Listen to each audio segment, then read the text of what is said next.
best produced album in your opinion? And then, what you say? No, Mike, go ahead and finish giving your statement. Oh, Rack, what's up, baby? What's going on, everybody? Yo, what's good, Rack? What up? All right. Yo, Kill, my mic and everything is cool? Yeah, you good. Yeah, you good. You said top 5 Primo tracks? Yeah, top 5 Primo tracks and why. If you got any slept on Primo tracks. So if y'all have some slept on Primo tracks, what I'll do is I'll lead it off and y'all see how it'll go, but I'll just do a favorite track and then a slept on track if you got one. And then just you know, where at the end we'll talk about where he ranks, and then Vay, kind of like we did with the Dilla show, I'll try to break down some of the like the production hoopla, what makes Primo so dope. And Rec, if you want to jump in, or if any of y'all want to jump in with, you know, the production stuff that makes him so dope. So we good to go? Yeah, let's go. Right. Getting my stuff together, that's all. All right. What's good? What's good? What's good? You tune to Apartment 5B, hosted by your man Kill. I got my squad in effect with me today. I got my man Tone from Into the Dome. What's going on, fam? What's good, player? How you? Oh man, everything is good. DJ Rack. Right. What's good, Rack? What's going on, everybody? Man, everything is everything. I got my brother F from the West Coast. What's good, Rock? Not from the West Coast. I mean, living in the West Coast. I apologize, good brother, from Philadelphia. Yo, what's that piece of machinery you got up in the corner over there? Like you don't love it no more? No, this is on the bed, man. This is just it's a Mackie MIDI mixer board. That's all that is. All right. It's not in the corner. Like you don't love it no more. Corner. But since we talk about stuff in the corner, what is that still the ASR? That same ASR? Whatever, nigga. All right, Bag, good, baby. You good? Chilling, man. I'm good. I'm ready for this one. Prepared. No doubt, no doubt, no doubt. My man Vince from NO. What's going on, fam? What's happening, y'all? How y'all doing? Let's get it. All right, no doubt. Y'all know me. Let's jump right into it. Y'all know every couple of months I want to do a salute show, salute everybody, prayerfully give them their roses while they still living. So this week's show is going to be about DJ Premier, Primo, one of the best, if not the best, who ever did it. We're going to be chopping it up about the first time we heard Primo, Monster, some of our top 5 beats, slept on beats, his best body of work as a producer, and where he ranks, and why I hold him in such high standards. I can't speak for everybody else. I don't know where everybody else is, but why I hold him in such high standards. So to set it off, the first time I heard Primo would be watching videos, and I saw Words I Manifest by Gangstar. And I think the first thing that just got me was that it sounded at the time, because again, I'm not 100% sure of this, but Primo was definitely, if not the first, one of the first to start sampling jazz while a lot of people were still sampling James Brown. So when I heard the Dizzy Gillespie Night in Tunisia, I was just like, yo, that's dope. Who, of course, caught my attention and everything with the rhymes, and No More Mr. Nice Guy was definitely a dope album. But to me, when I heard Just to Get a Rep, you know what I mean, which is my personal favorite song, when I heard that joint, I was like, wow, like this dude got some shit right here. You know, and even just for the rest of the Step in the Arena album, Check the Technique, Who's Gonna Take the Weight, the scratches he was doing was just bananas to me. And then by the time I heard Take It Personal from Daily Operation, it was like a go from there on out. I was like, yo, this dude definitely got some shit. So Tone, what about you? When's the first time you heard Primo, and when did you know, and what track did you know, like, yo, this dude gonna be around for a minute?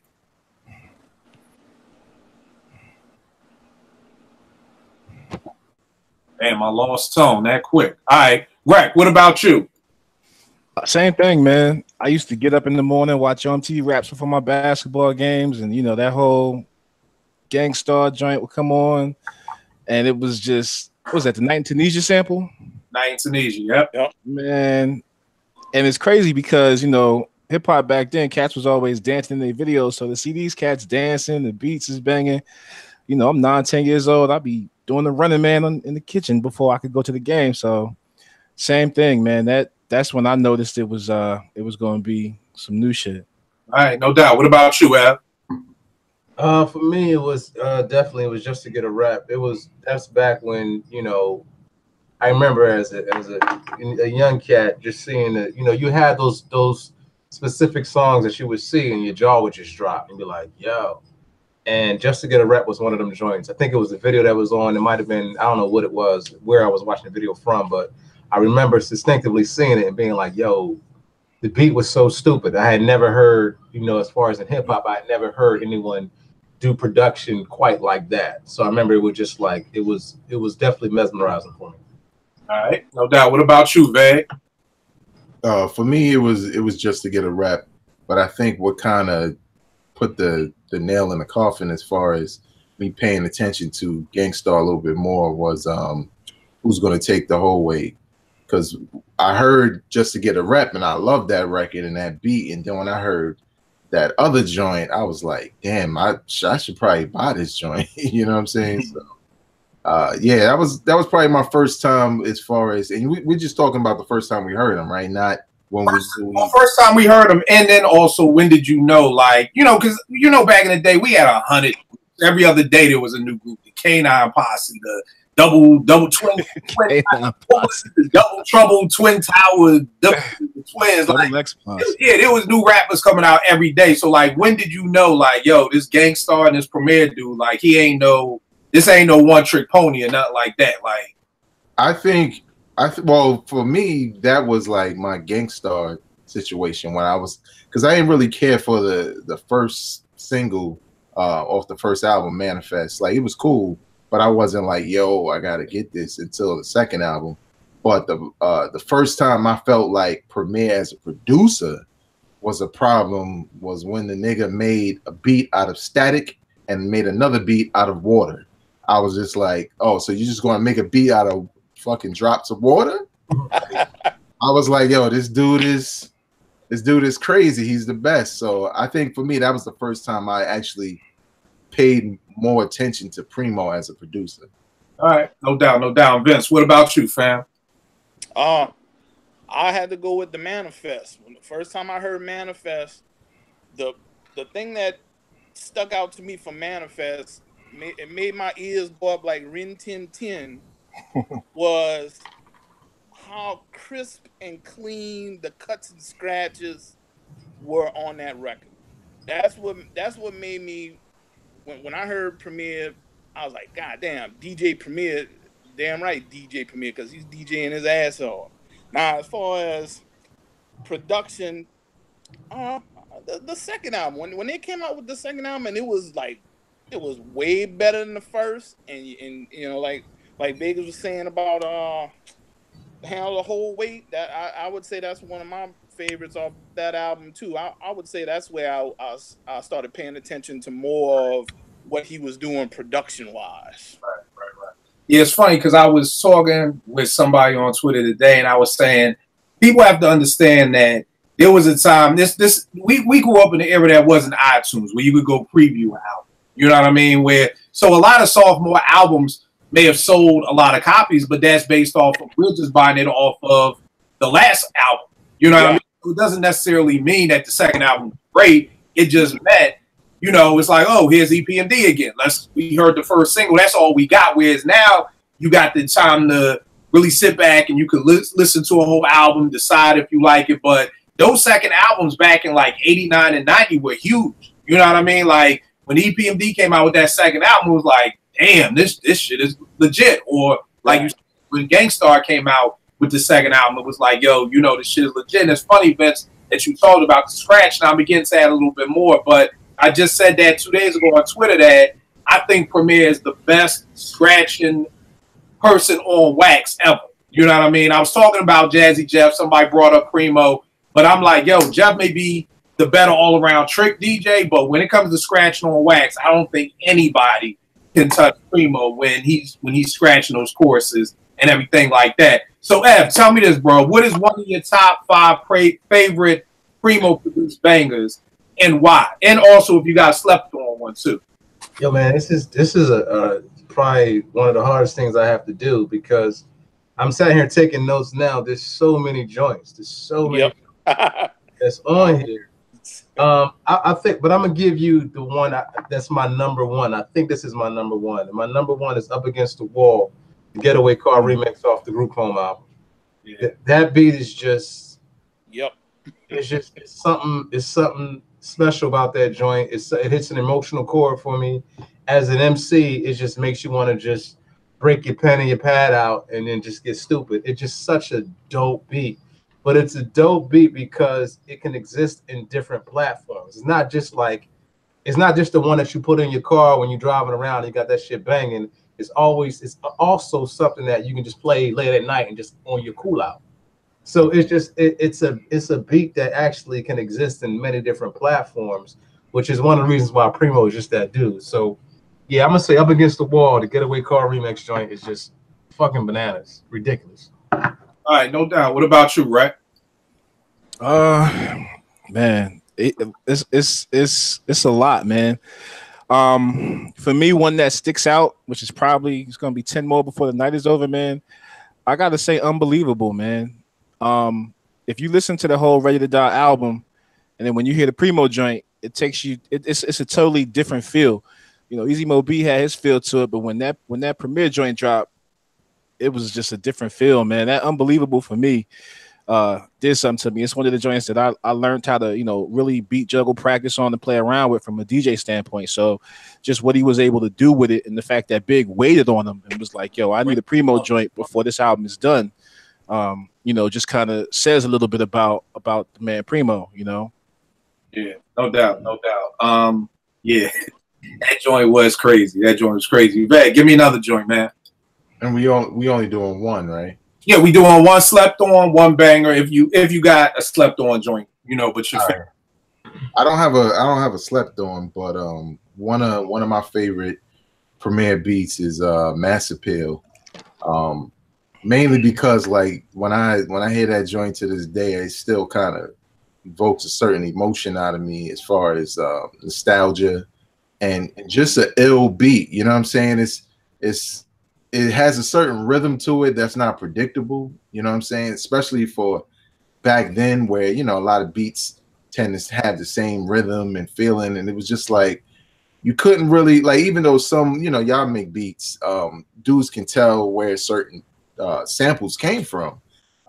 But for me, especially as a person who was emceeing and DJing around that time, it was just like, damn, I never know what Premier is going to do. You know what I'm saying? I have to listen to all these different styles of beats. So that joint just, just provokes a certain, I think is one of those beats that if you had to tell somebody who wasn't around for the 90s that we all coveted and love and all that, that's one of them beats where we can say, yo, this is what it felt like. Watch the video. They got the snorkels on with the Timbs. Like this was kind of what the era was like and the music was like for us back then. So that beat still gets me to this day, man.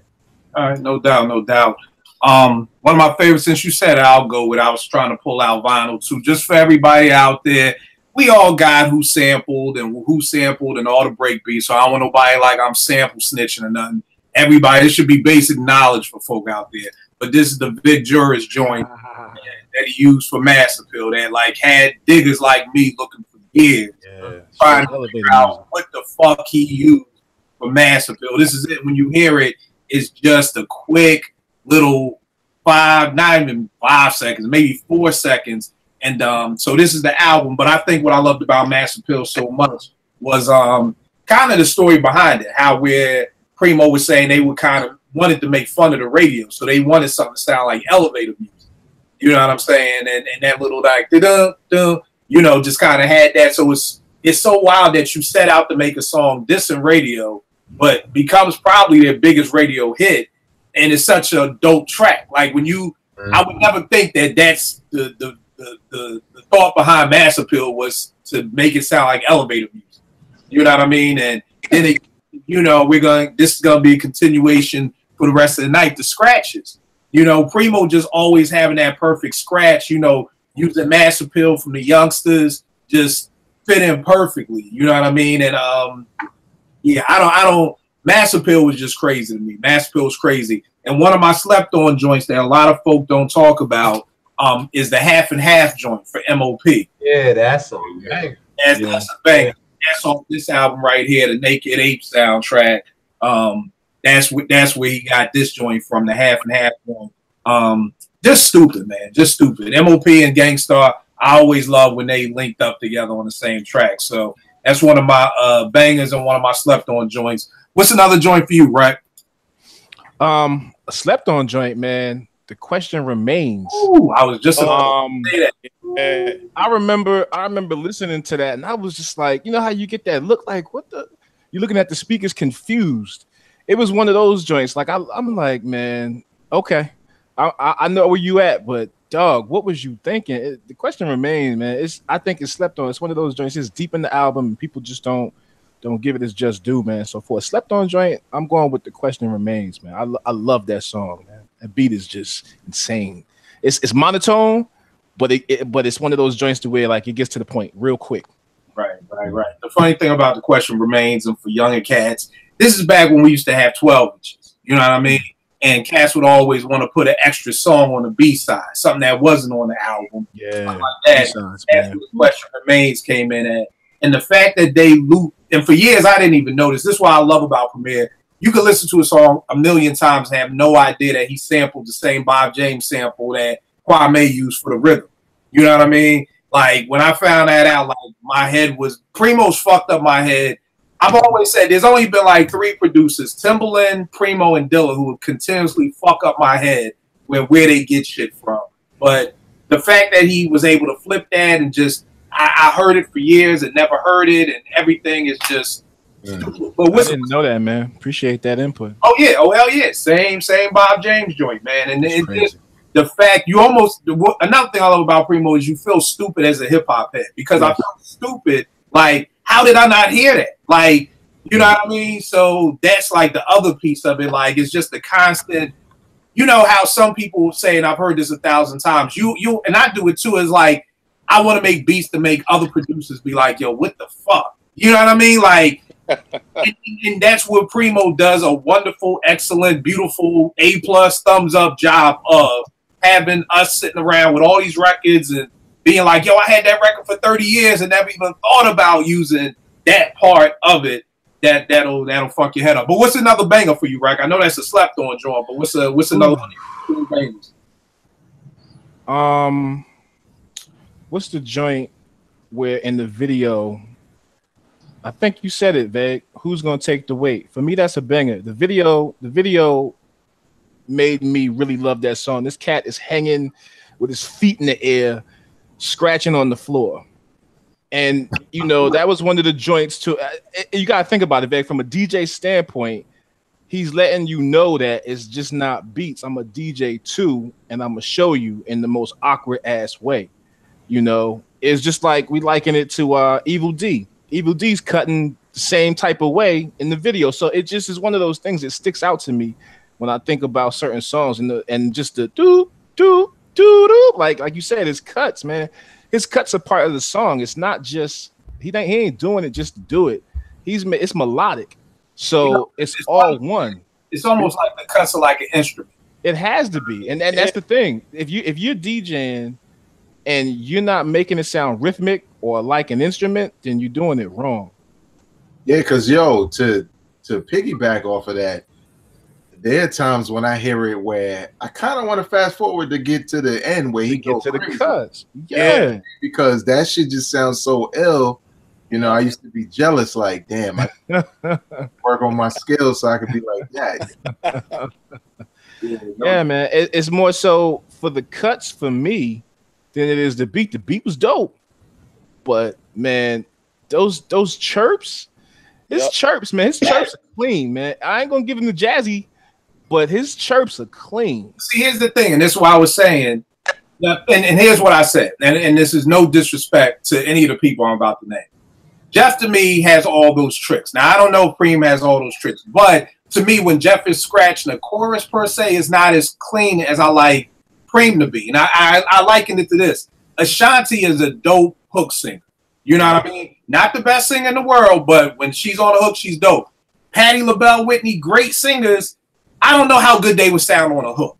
You know what I mean? So, and I'm not saying, because somebody's going to be like, damn, you calling Primo Ashanti? Like, no, I'm not calling Primo Ashanti. But what I'm just saying is that his scratches, when it comes to on a record, I've never heard anybody even come close to it. You know, I mean, again, people can have dope scratches and all that, but nobody just has that preciseness that Primo has when it's time to do a chorus. What you gonna say, Greg? There is one person who comes pretty close. That's DJ P Scratch. Rock. I think P Rock is. Say Scratch. Yeah. Scratch. Scratch. Like Gold Digger, that's another one where I'm like, well, shit, let's get to the end. Right. Yeah. No, you're right. I've actually sampled scratching, and Gold Digger because I don't have no DJ for me. I put scratches on a beat. I actually sample scratch. So I feel you. I mean, that's nothing but a phone call, Kill. Goddamn. Oh, well, my bad. I ain't none of them cats, but I got you. My bad.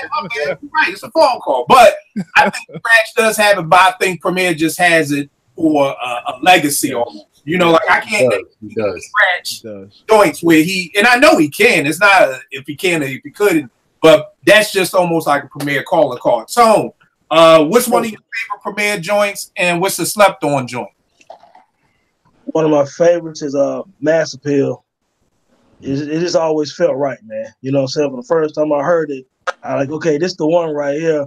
I really became a big fan on Mass Appeal, probably. But the slept on, man, from Daru the Damage album, man. Sunrise in the East, this joint called Stat. You know what I'm saying? And I just felt like, I hadn't heard nothing like it. You know what I'm saying? To do it that way is real creative, man. It's like, I mean, it's Stat, man. You know what I'm saying? Like, who did that at the time, man? It was, so and Primo is known to do. He was creative at times when people didn't think he was. You know what I'm saying? That was one of those cases, man. So yeah. All right, no doubt. Ed, what's up? Can I give you a slept on? I didn't realize I didn't give you a slept on. I don't know. It's hard for me to say Primo has a slept on track because them shit just bangers. Yeah. But I would say one that I don't hear a lot was Town Swinger off of MOP album. The remix or the original? Well, he had to do the remix because the original isn't Premier. So the remix. Right. Yeah, it's a remix. Yeah. It's funny. That's definitely one of the joints I had on my slept on list too. That Downtown Swinger joint. What's another banger you got for him? Another banger I got for him. I'm trying not to do the obvious, but I got to do the obvious just for right now. Kicking the Door. Just that fucking beat. And look, and I'm gonna tell y'all something. I'm not really a big Biggie fan off of that album. I wasn't a fan of Life After Death. But that fucking beat, oh my god, jeez, yeah, Kicking the Door, man. Everyone knows what the sample is, the way he flipped it, the way he put the drums in there. I mean, Primo really has a gift for taking something simple and making it complex or making it sound complex. But making it so dope. He's ridiculous with that. So yeah, Kicking the Door was a dope one. And then also I'll add this too. He has a knack for knowing how to fit a beat to an MC's ride. One of the stories I heard, I think was for the J-Roo joint, was he would have cats come and spit, and then he would go and create the beat around what their verse sound. So I think Kicking the Door is a perfect one of the joints that fit perfectly for Big. The stupid beat by itself, which is ridiculous beat. All right, no doubt. And then for cats who don't know the story behind Kicking the Door, Puff ain't even like that shit. You know what I mean? When he played it for him, he was like he wanted another Unbelievable. He wanted another tunnel banger, and Preem was just like, my nigga, Kicking the Door, like we good. Like, come on. and Puff need to understand, man. Kicking the Door sounds like the tunnel. If you ever been to the tunnel, that shit wasn't no party, nigga. That was a fight. So, right, no doubt. Vague. What's another joint you got slept on and another one of your favorite joints? Well, I have no slept ons. I didn't really do the research, unfortunately. It's all good. But another one in the same vein as Mass Appeal, New York State of Mind. I feel like that's another one of them tracks. When you hear it, it's like this was New York in the 90s, man. Like I hear it and I envision army fatigues, you know what I'm saying? Tim 3/4 length joints, you know what I'm saying? Just like it was winter all year round type shit.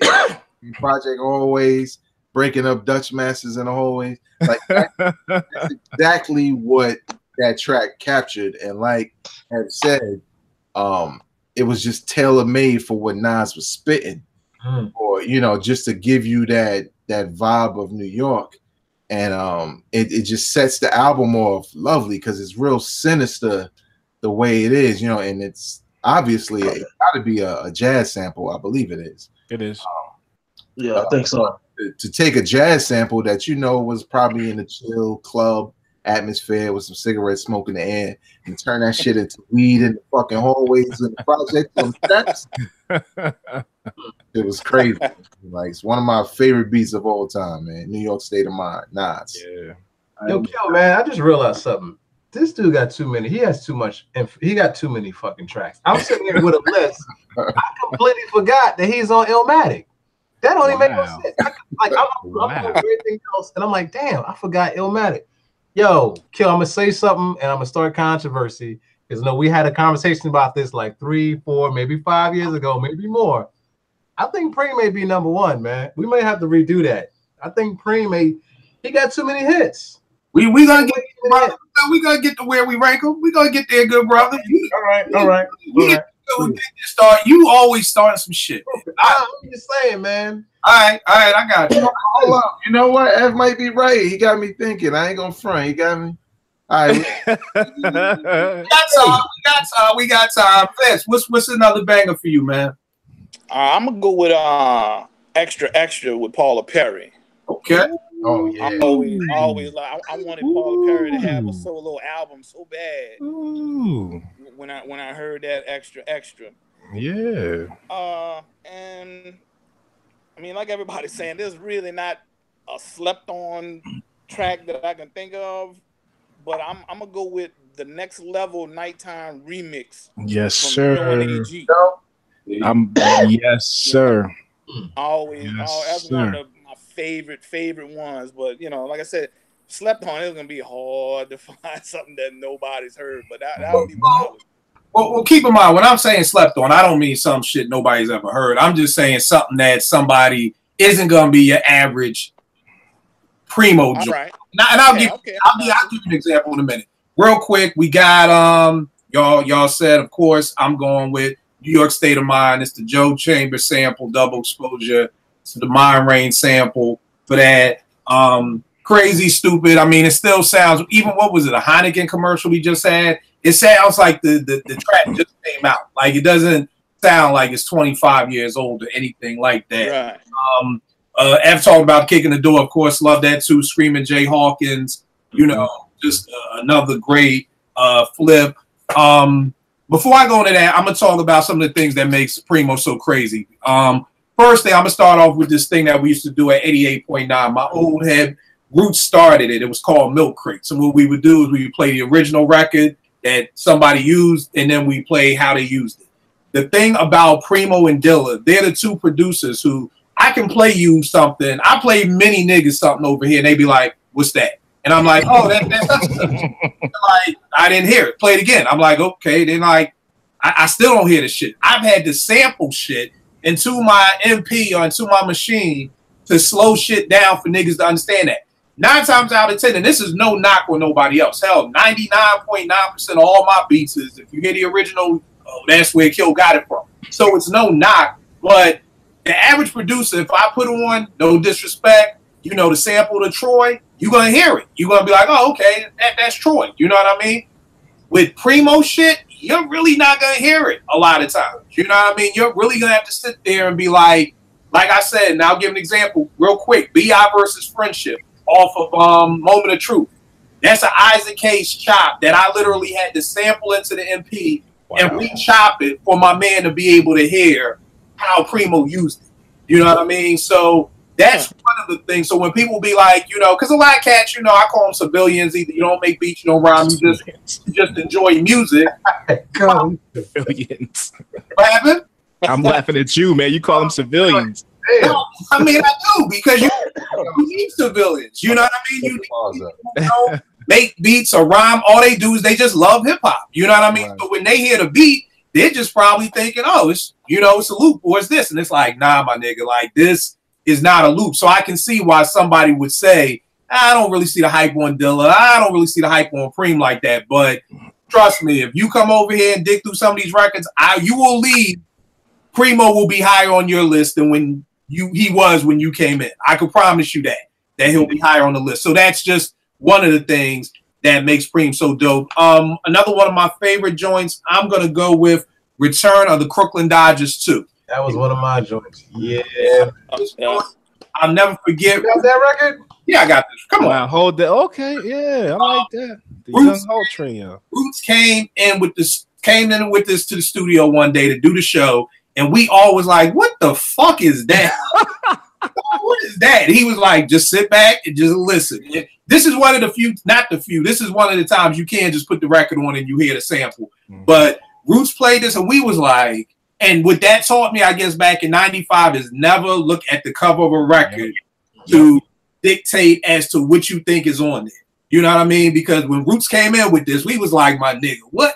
And then when we heard that Brooklyn sample, we was like, oh man, like, you know, so that this record has taught me never look at the cover as something negative. I love Crooklyn. I mean, I loved OC, J. Rue, Chubb killed it. I never could really say if I liked it better than the one that Tip did. I think they both kind of hold their own, but they're two different records, so I can't really say which one I like better. They're both dope, but when I saw Crooklyn Dodger 2, I just was like, man, like we should have left that alone. But then to hear what Preem did with it was just crazy and slept on. And y'all understand what I'm talking about. Off of Screwball's album, it was this song called Faye Band. Fuck all you digging, you digging. Everybody don't know about Screwball. Everybody don't know about Faye. Digging. You know what I mean? So that one was crazy. That's what I mean by slept on. Of course, people have heard that, but your average premiere, that's not going to pop up in somebody's top 10 premiere beats. But when I heard Faye Band, I was like,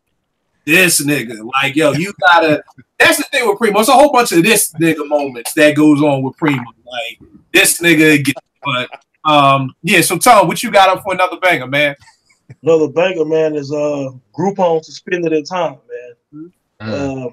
First of all, Living Proof is just, Primo, I don't know what the hell he was drinking that day when he made beats. That Living Proof is stupid.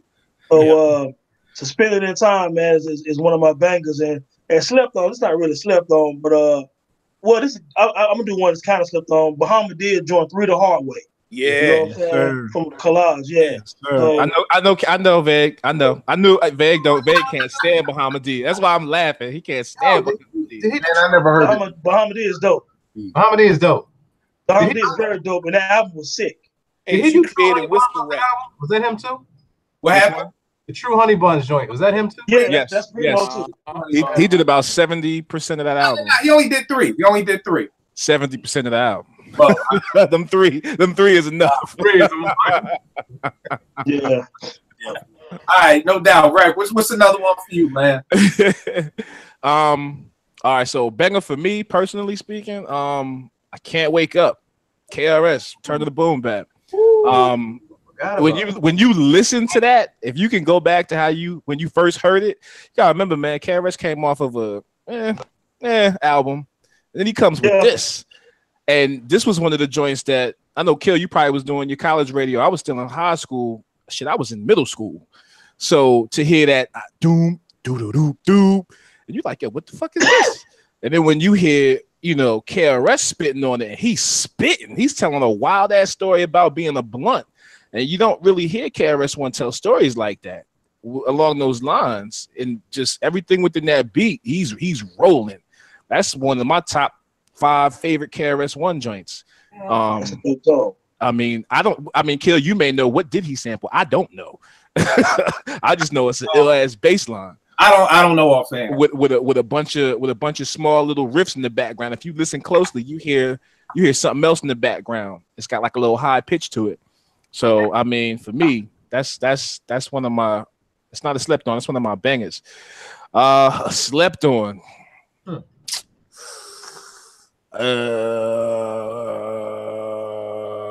Fuck. You know what? I got one. Fuck around, lay around. Okay. That piano came in just do. Yeah, that piano sick. Okay, It's like, where you going with this? And then when Yeah. the drums drop, and it don't help that they killed it. The thing about Primo that I love is that he didn't always work with the illest lyrical MCs to where you hold them in high regard.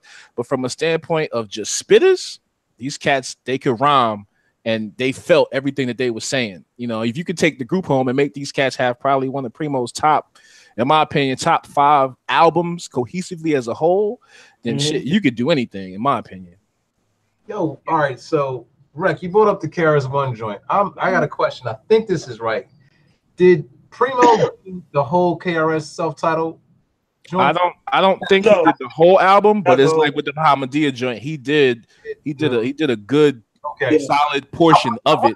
Say, if I'm not mistaken, let me pull it. You got it, Kill. Go ahead, pull it up. I know he did Rappers Are in Danger, MCs Act Like They Don't Know, and he did one of MCs with Mad Lion. So he did 3. So 2. Actually, shit. Hold on. 2, 4. I got him at 6. KRS-One Attacks, Out of Here, Mortal. No. That's Boom Bap. That's Boom Bap. Oh, which one you talking about? About the self-titled one. The self-titled one. This one right here, right? Oh no, man. Honestly, I probably only listened to that album twice since '97. Yeah, that's one of my favorite Chris albums. Is it? I'm gonna go back and check it. Yeah, please do. I'll put it on my phone and I'll check it. Ev, what you got up next, man? Man, this dude is incredible. All right, my next joint, man, a banger and a sleeper.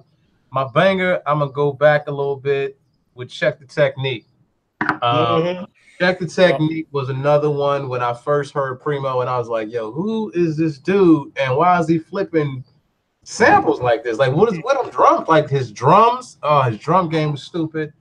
That was just one of my joints that shined through.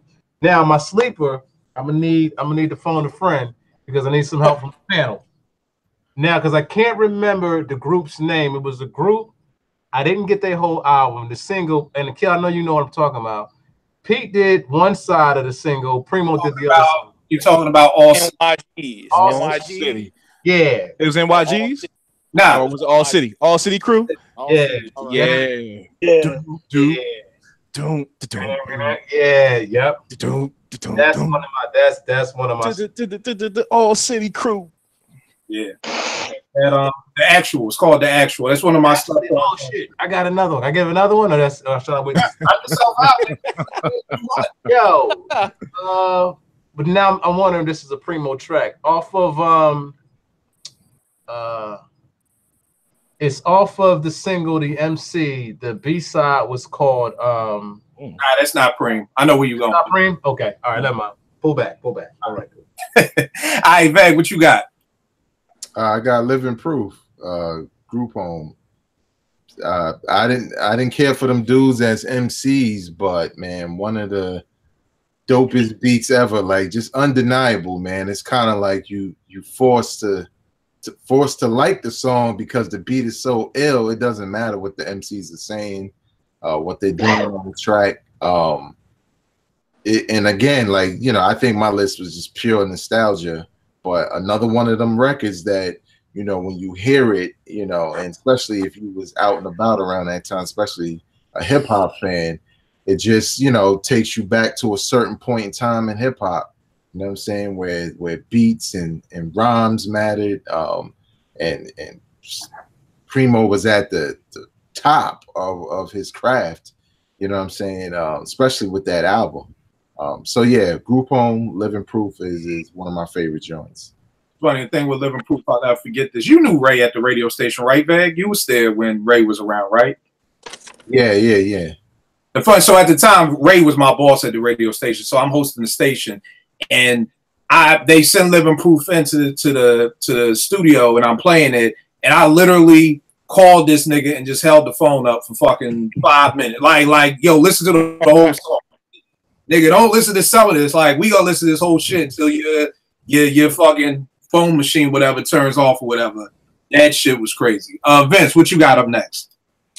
All right. I'm gonna go with "Ain't the Devil Happy" by J. Rue. I like that. That's we talk. I mean, I'm always talk about the cutting and scratching because that just makes every track. That's his signature to me.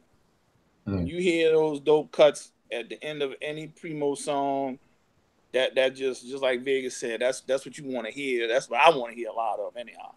All right, so I'll go with Ain't the Devil Happy, and then I'm gonna go with a song called Closer to God from Crumb Snatch. Ooh, see, damn, y'all digging, man. That's what y'all the digging. I'm talking about. Y'all digging tonight. Crumb snatching? Y'all digging. Y'all digging tonight. You done pull Crumb Snatch out of his pocket. This is Go ahead. Well, I mean, that's like the standout track from that album, pretty much. But like when I first heard that, I was like, man, this doesn't even sound like anything I've heard Premier do to that point. It's just like way, I don't know, it's just another level, let's say. And yeah, you know, the Closer to God Crumb Snatcher joint, that's the one. Yeah, let me piggyback off of that. Crumb Snatcher. I was hosting Strictly Hip Hop around the time that came out. And when you talk about breaking the motherfucking rotation, like a record, yo, I felt like probably for 5 weeks straight, so I'm like, I'm opening the show with this shit. I did something. Yeah. You know what I'm saying? It's just one of them joints where you just like, you know, if you don't like this record, you ain't a hip hop fan. I'm sorry. Right. You know what I'm saying? You can't be. You know what I'm saying? But yeah, that's definitely slept on joint. Yeah, no doubt. Another thing about Primo to me that makes him so dope to me, I used to call this nigga the Resurrected because KRS to me was dead in the water. You know what I mean? He was dead in the water. I wasn't, and I forgot what came last, Sex and Violence, Edutainment, whatever the fuck. I was like done with Chris. You know what I mean? And then I heard Out of Here, and I was like, and I'm back. You know what I'm saying? Like, yeah, and we're back. You know what I mean? Yep. After Don't Sweat the Technique, Love Rockin' to Death, Know the Ledge, all that good shit. Okay, wow, we good. Then and me, my man Eric, and my man LG riding down Broad Street to go to South Street, Power 99 throws on. Wow. And I just was like, oh, again, this nigga done brought Rakim back from the dead. Like, this was resurrected. He was resurrecting. I saw him on the Pete Rock album. Like, yo, like he was bringing dudes, but he was truly bringing back the greats. Like, come on, y'all. Like, you keep it funky. KRS was done. Yeah. You know, nobody was checking for another KRS album. Like, after Don't Sweat the Technique with all them white women, niggas was done with rock. You know what I mean? Like, he was done. You know, I know you can't say that publicly because then you get all the stones thrown at you, but nobody was checking for KRS after Sex and Violence. But that dude literally brought back two of our living legends, you know, and breathed new life into them. Return of the Boom Bap, man, just made me forget all about edutainment, Sex and Violence. Made me forget about all of that. And it was like, this is the KRS I wanted. Been a long time, just brought back for me. Another one of my favorite Gangstar joints, I'm going to go with this record. Anybody know what's off this? Nah, I can't tell you, bro. Your dig game is too stupid for me, man. I'm sorry. This joint right here is Above the Clouds. This is the sample to Above the Clouds. All right. Moment of Truth. And Above the Clouds to me is just, oh, God, man. You know, the beat is, and here's the wild part. I never knew, and somebody's going to look at me like I'm crazy. I never knew that was John F. Kennedy speaking in the beginning. Yeah. I didn't know that. I don't listen to either. I was alive. So, but I was watching this movie about Kennedy and he was talking. I was like, hey, wait a second. That's fucking that's Buzz right there. You know? So, and Dick killed it too. Huh? And Dick killed that. Oh yeah. That's trust and believe I was gonna get the deck. Like, that we may have to do a show just on people who set off albums and set off songs the right way. Like I Leave Scientists, Mentally Scarred, Triple Extra Large, Wild Like Rock Stars That Smash Guitar. Yeah. You know, come on, man. Like, you know, Guru killed it. The beat was crazy. That killed it. You know, Nonfiction, this group that Primo. Damn, yo, y'all digging tonight. Yeah, they had a song called Rock Stars that sampled that Wild Like Rock Stars That Smash Guitars. But Nonfiction Rock Stars, look that up, y'all. Again, nobody can say they watch this podcast and don't want to get an education. That's right. Come on. No, I learn shit from everybody, so nobody out there can't say they don't learn. But yeah, that was that. And a slept on bang, I'll stay on Moment of Truth. New York Straight Talk. I love that joint, man. Paris, New York Straight Talk, America's Best. You know what I mean? Like, yo, this is what I mean by slept on. Because Rec looking at me like, you don't know what. It was one of the joints that, you know, I may hit the fast forward, but it's a dope joint. New York Straight Talk, man. I love that joint, man. But what's another one you got, Tone? As far as banger, I'm gonna go with Bring It On, Jay-Z, Reasonable Doubt. Yes. You know what I'm saying? I still listen to, first of all, lyrically, they both, all three of them murder track, but the beat complemented those murderous lyrics too. You know what I'm saying? And one of my sleepers, man, going back to Rakim, is on the CD, The Master, the joint Primo did, Waiting for the World to End. Yep. Them scratches and shit in there, man. Like, that was classic Primo. Again, he did bring Rakim again, and on his second solo. So, yeah, man, those two come to mind, man. All right, no doubt. What about you, Rack? What you got up? All right, so I'm gonna stay with one album. So these is probably both gonna be slept on, and the reason why I'm going with this one is from a technical standpoint. So Brooklyn Took It. The beat. If you listen to the beat is in pocket all day. The sample, I mean, you just have to hear it. But for those that have DJ'd, have made beats, you know how hard it is to match certain sounds together when you're doing certain things. He's scratching a snare and vocal on a snare, and that's hard when you are trying to let it or trying to make it sound a certain way. So if you listen to that, when he says Brooklyn keeps on taking it, that's a snare that he's scratching on top of a whole beat, which is damn near taboo. You ain't supposed to do that shit. So from a technical standpoint and just how crazy that song is, I'm going with Brooklyn Took It. I love that song. I love that album. I think that album is slept on. I mean, people love Come Clean, but they don't talk about that body of work as a whole. That body of work as a whole is fucking retarded. It's retarded. Now, a joint that I think is slept on that's on that album is My Mind Spray. The sample. I mean, shit. It's the joints that, you know, Primo he probably was high and was like, oh, this shit, I'm gonna kill this, you know. And you just don't hear that type of stuff from other producers. You never will. He stays in his lane, and he's the best at it. My Mind Spray is just crazy, and you can't give that song or any of those songs on those particular albums to any other MCs. They're not gonna do it any type of justice. Mm-hmm. No doubt. Ed, what's another one for you, brother? Well, I'm still on that same album, and I got to talk about Mental Stamina, because that is my shit. The way that beat comes in. I'll stop you for one quick second, brother, because that was going to be one of mine. I just want to throw a sample. Let him know. Let me see it, because I don't even know what it is. Oh, really? Yeah. It's, if I'm not mistaken, it's Sensitized. It's Sensitized joint off the drawer. What song did you go with? It's Mental Stamina. Mental Stamina with Afu. Yeah. Mystic. Check out the Mystic. We're fantastic. Yo, tail wisp. Poisonous tail wisp. Yeah, that's crazy.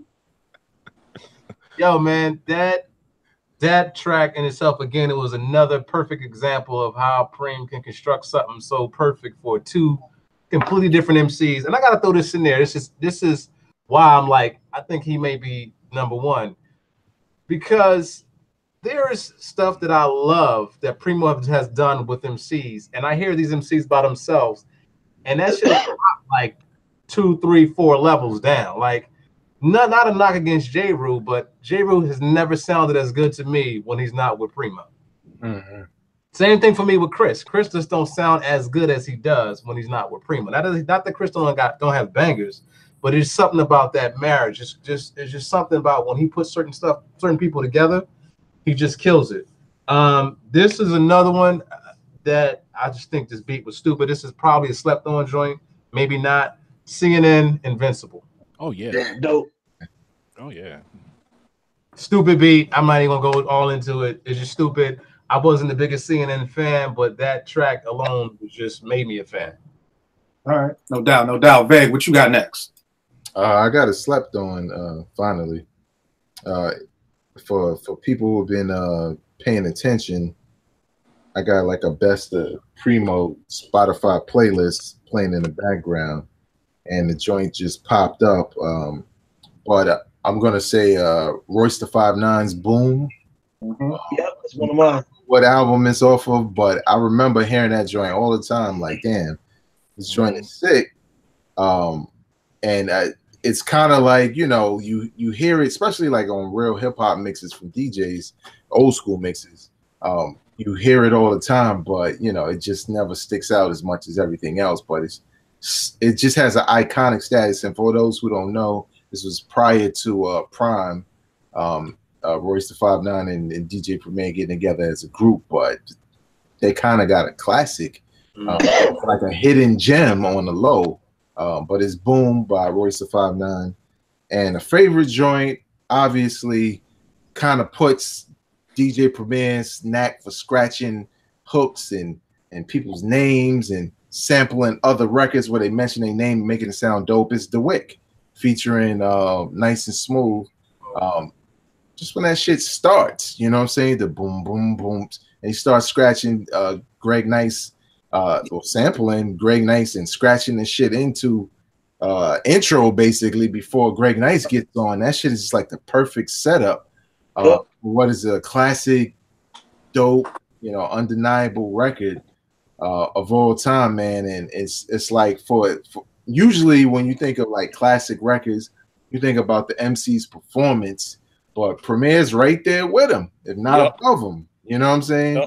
As far as just mixing, you know, scratching on the record, making the beat, you know, his presence is felt on that joint. It's just one of his best records of all time, in my opinion. Yep, no doubt, no doubt. Vince, what you got up next, good brother? I'm gonna go with the Shit Is Real remix, Fat Joe. That was my next one. Go with that.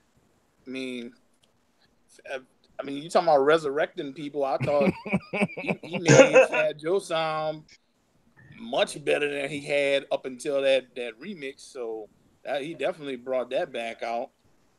And then I think I'm gonna go with. Let me see where it's at. I'll go with "Get It Done" by Torre and Sky Zoo. I'll go with that. Digging fools tonight. People gonna be like, Torre, who's that? Who's this Torre guy? I mean, Torre. I mean, if people who don't know, Torre is an excellent MC, and don't even talk about Sky Zoo. Torre is an animal. Both of them together, Barrel Brothers, you know, all of that stuff. I love both of them as MCs, and then just to be able to be on top of a Premier beat, you can't go wrong with that. So yeah, that's my other one. To Get It Done, Sky Zoo and Torre. Yes, sir. All right. Another thing about Primo that's just crazy. He's, if I'm not mistaken, the only person who has worked with probably the three biggest East Coast MCs over the past 20 years with Nas, Jay, and Big. You know what I mean? And probably giving them some of their best moments on wax. Well, I'll say this, in my opinion, giving them their best hip hop moments on wax. He may not have given you the top 10 hit or the #1 video, but when you think of Big with 10 Crack Commandments, Kicking the Door and Unbelievable, you think about Jay with Bring It On, fucking Friend or Foe, Evils, Friend Ghetto 98, you know, when you think about Nas with Second Childhood, New York State of Mind, Represent, Nas is like, you know, this dude has literally given three of the greatest MCs ever their best hip hop moments. And it's not, I don't know if there's another producer who has that on their resume. You know, Veg, we was talking off camera about when you're working and you know, you can have a certain job, and after you get that job, you could just write yourself a check anywhere you want to go. And I mean, I think Primo has basically been able to do that for people. One of my favorite joints, I will go with for my last banger, I will go with damn, I basically said everything, but I'll go with Soliloquy of Chaos. Yep. This is the album Jamalica, My Jamal. It's Misdemeanor. If y'all familiar with Misdemeanor, Silver Foster. Y'all know me. I'm 44. As a little kid, wanted to be Michael Jackson. Foster, little nigga. That Dre sample for DOC's. Y'all know. It's a jazz version of Misdemeanor off the Jamalica album.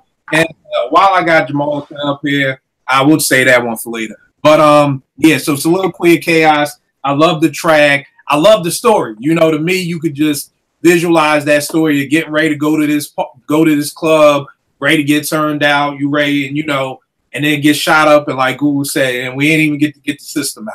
You know what I mean? So one of my favorite joints, slept on. I will go with, a lot of people don't. Nah, I got about two. I'm gonna throw a couple at y'all. I'm gonna go with "Hold It Down" off of Jay's album Hard Knock Life, but Bleak was on it, which I never fucking understood why Bleak was neither here nor there. It just made me say should have done that whole album with Primo, because that intro was crazy.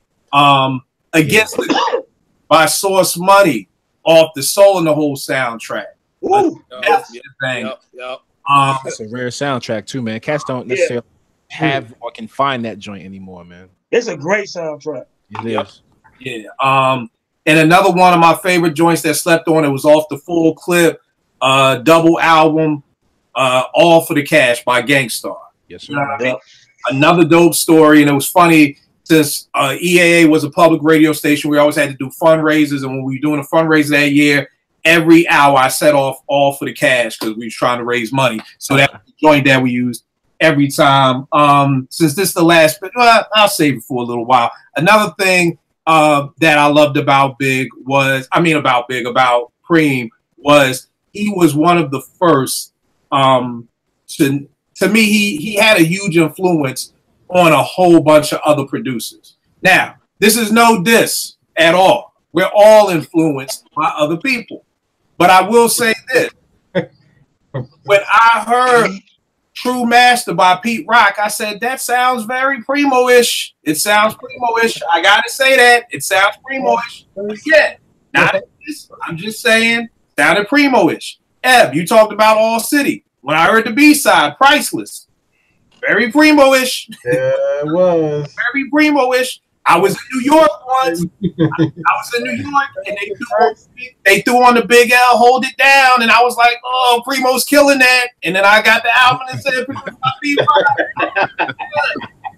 Primo-ish. But, again, and that's no diss. Alchemist, a lot of his early stuff sounded very Primo-ish. And, again, everybody is influenced. Keep in mind, I never said nobody bid it. Don't nobody Pete Rock. I'm not, it's no diss. We're all influenced. You know what I mean? But I think that the influence that Preem had just went everywhere. The thing I loved about Preem is that for a long time, I truly believed that when you wanted that ghetto hood soundtrack, you went to Premiere for that. You know what I mean? So you just knew that. And him and Pete, to me, were very reminiscent of in the 2000s, in my opinion, of Kanye and Just. You know what I mean? Both were very dope producers, but if you wanted more of a street, rugged sound, you kind of went to Just. You know what I mean? No knock on Kanye, because he had bangers too, and to me, that was kind of the difference between Preem and Pete. One of the dopest interludes he ever had is off of this during the Dice game, where he had some French sample playing. Yeah. Exactly. Yeah. And then it goes into some Felice. Yeah. That's the joint. That's the joint before, I think, 2000. Exactly. 2000 is yours. I'm just like, yo, Preem, please. And that's something that him and Pete always have in common. Their interludes, that you're just like, let somebody rhyme over that shit. Like, let somebody rhyme over that Dice game. In fact, the beat I did for Manfred Guzano, Dice Game, I got the idea from listening to this. You know what I mean? And not even talk about this to belabor this. The intro to this, or where he samples motherfucking Yesterday. Wes Montgomery, the Beatles song, but it's the Wes Montgomery cover of it, which still sounds bananas. So, what is your last banger and slept on joint for Preem, man? I'm gonna go with Special Ed Freaky Flow remix. Yeah. That's a banger for me. Yeah, it is. And also kind of slept on. I'm gonna go with Big L and Fat Joe, The Enemy. Ooh, The Enemy. Yeah, The Enemy. Those two. That's kind of slept on too, man. Yeah, that's a banger, player. Hell yeah. A lot of people don't even know Preem did that joint. But yeah, that's crazy, man. That shit was crazy. Greg, what you got for your last one, man? I got some real bangers, real slept on bangers. So, we talk about producers here, and we talking about Primo. He's known for hip hop, but cats forget this cat produced for R&B joints. So I'm going with the Janet Jackson joint, man. Together Again. See, man, you killing me. I got an R&B segment over here. Exactly. That joint, I mean, you just got to dig for that one. If you need it, holla at me. I got you. I'll put it on the mix or something. But that joint is a banger and it's slept on because not a lot of people have even heard that shit. And another slept on joint. I'm going with two slept on. Kill. I'm sorry. You know, like you said, he resurrects people or just puts people on that you don't even know who or how these cats got to deal. The Rangers featuring CeeLo, Inspiration. That beat is retarded. And then you throw CeeLo on that joint. That shit gives me goosebumps every time I play it.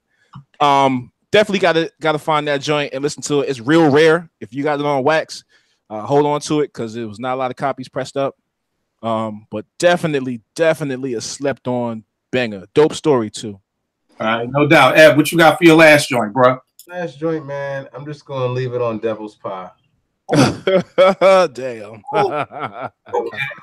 Yo, you know, for a minute I didn't know that was Primo. The guitars and the bass threw me off a little bit, and then when I got the Belly CD soundtrack, John, I looked and I was like, "Oh shit!"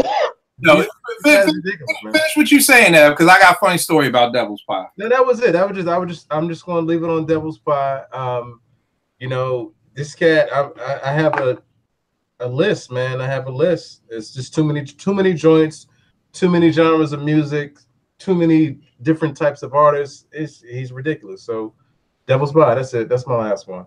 I can keep going, but we'll be here all night. The funny story I got about Devil's Pie, we get into the radio station. I'm hype as shit. Anybody who knows me knows I'm the biggest D'Angelo fan, Primo fan. I throw on Devil's Pie. I'm like, yo, I don't like this shit. The reason why I didn't like it is because I always tell people what your expectation was. My expectation was something smooth. You know what I mean? I wasn't ready for that. Now, of course, I love Devil's Pie now. Another story, that beat was originally for Cannabis, and Cannabis didn't like it. Preem was gonna throw it away. D'Angelo heard it, said he was gonna jump on it. So glad he ain't like that. D'Angelo better than I think it just fit him. It just yeah. But like I said, it was just based off of what I thought I was gonna hear. You know what I mean? I thought I was gonna hear like Lady remix, something smooth, and then when that came on, I just wasn't ready. But I love Devil's Pie this day. But yeah, very dope pick. Vay, what you got? My last one, well, my slept on was Devil's Pie. For the same reason. My last joint is Kicking the Door.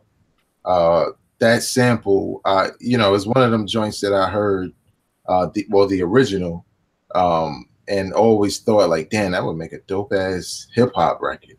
And I don't know if anybody sampled it before him, but I feel like Premier did it right. Like he did what I was thinking as a hip hop fan, and Big just. He did his job with the track, you know what I'm saying? Yep. As far as meeting the how monumental that track feels when you hear it, even when you hear the original sample, you know what I'm saying? That's a big sounding record. So for him to come with those lyrics and to come at MCs on there, and it's Premier, it's the second album, they made money, they're commercial as far as Bad Boy goes, but they still gutter. You know what I'm saying? I love that record. Even when I hear it to this day, man, it's like the beat can play for a minute before Big comes in, and you know, there's not too many Biggie records I feel that way about. But yeah, Kicking the Door is like one of my favorites. No doubt. Vince, what's your last joint, bro? Man, we uncovered a lot of ground, and they still got plenty of ground to go. I'm gonna say, I'm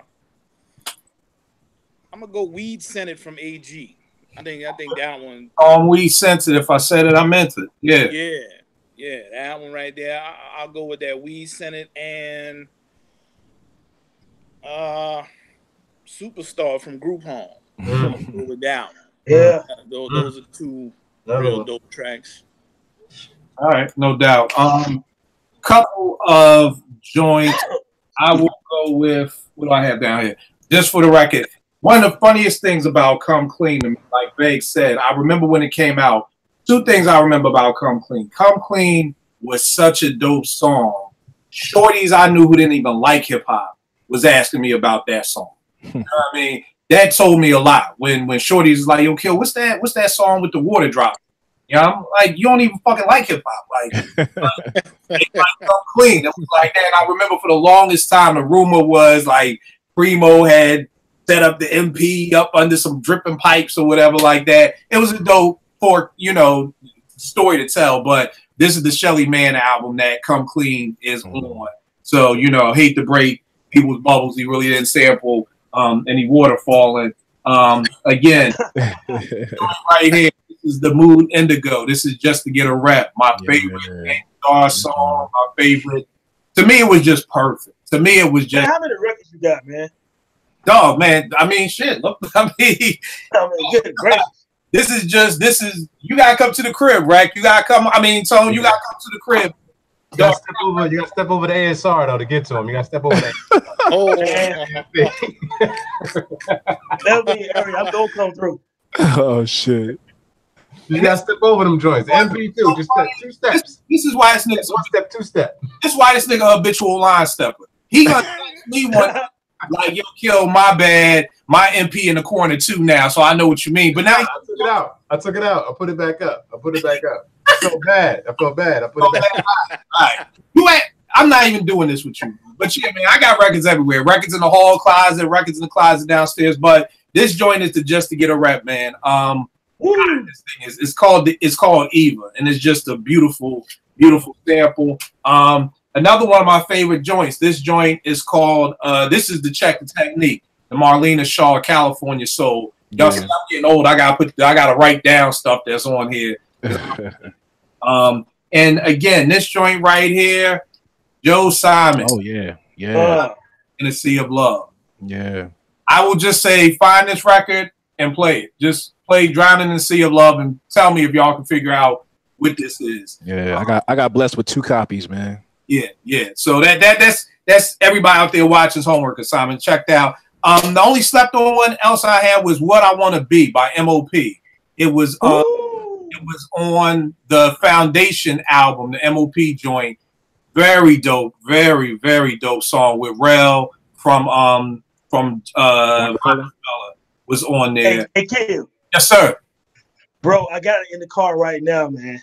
Yeah. I was gonna say that before we left, man. I love that song. Right, I keep it on repeat, man. Yeah, I love that joint, man. Other little joints here and there. A lot of times people may not look at Primo as really a great remixer, but Vince said it, the Next Level remix, Showbiz and AG. No disrespect to Show, we put the original one to shame. Like, I don't even fucking remember what the original one sound like. Right. I do that all the time. A lot of people don't know he did a remix to Blase Blase Danger. Yep. Crazy.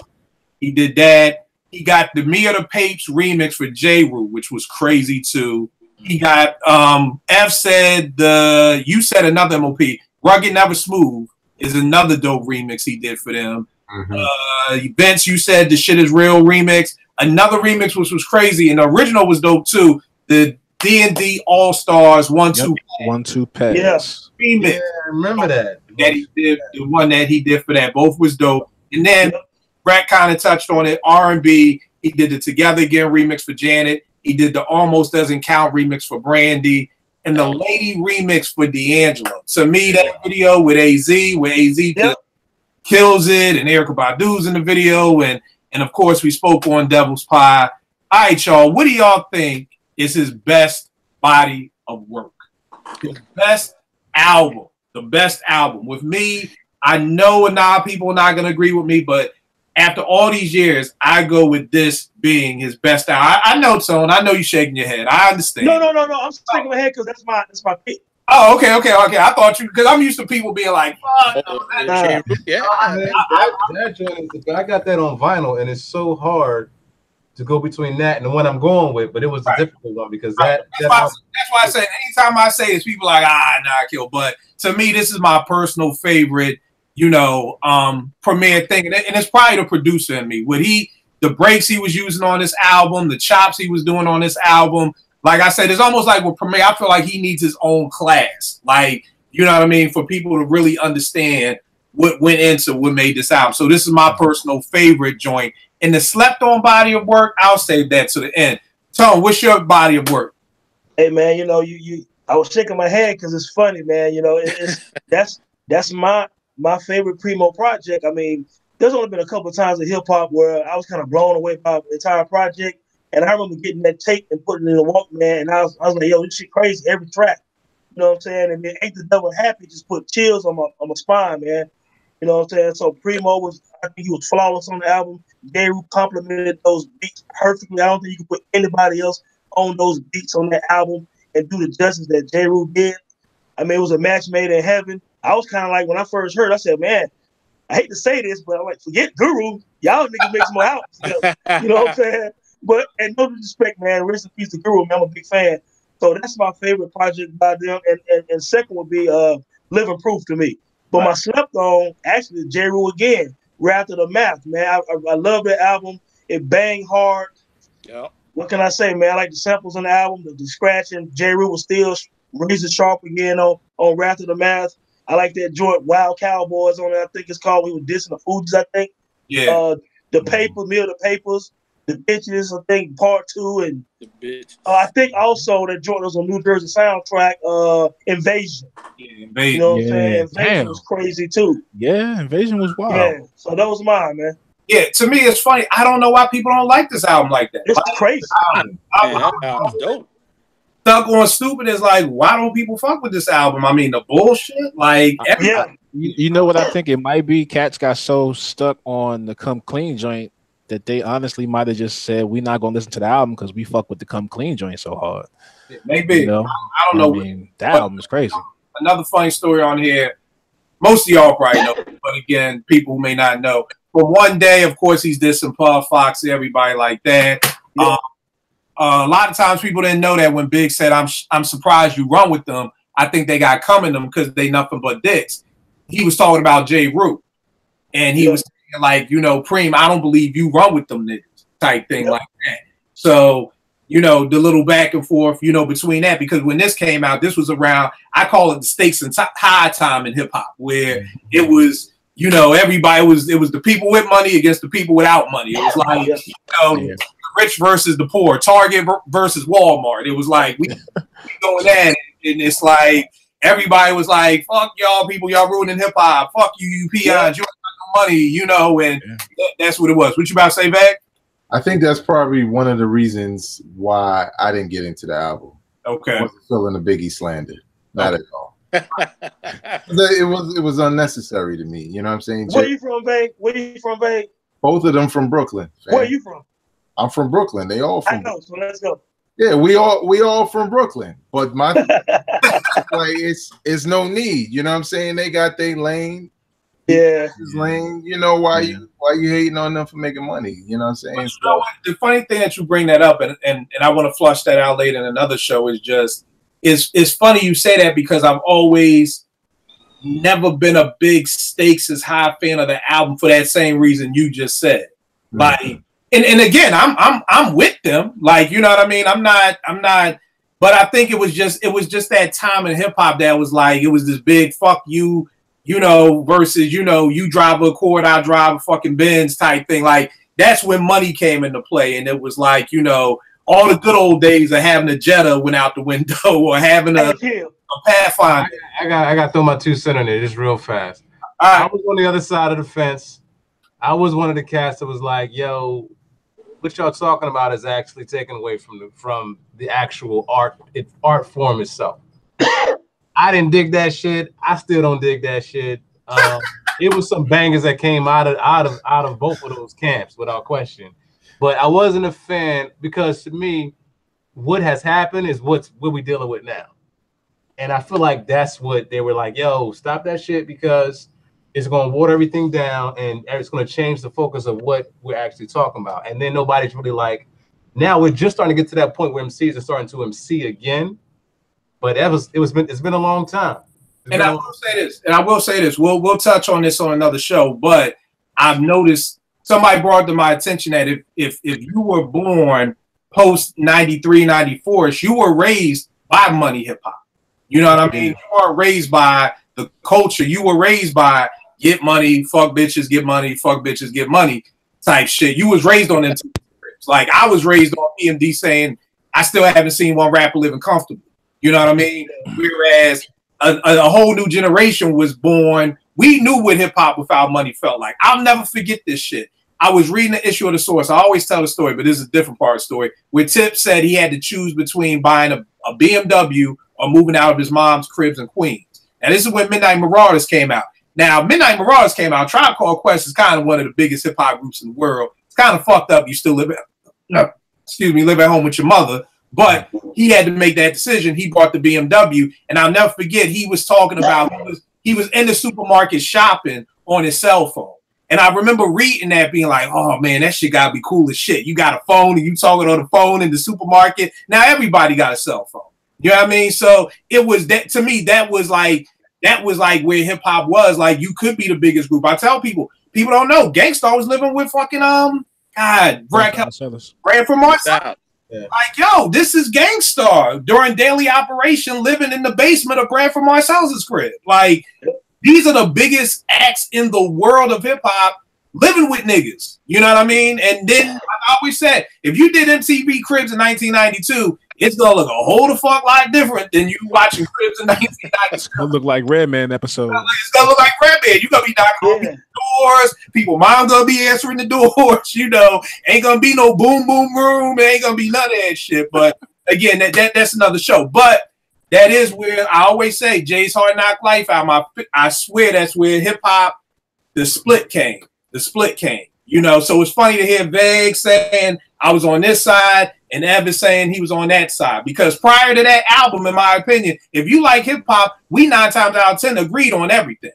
You know, but it was when that album came out, I remember people being like, nah, fuck that Swiss Beats shit. That shit is whack. And then other niggas being like, nah, I love Swiss Beats. That shit is dope. And so it was a lot of cats that was on different sides that kind of switched up after Big Pass. But it was a lot of cats that was kind of like boycotting that shit in a sense. Yeah, because think about this too.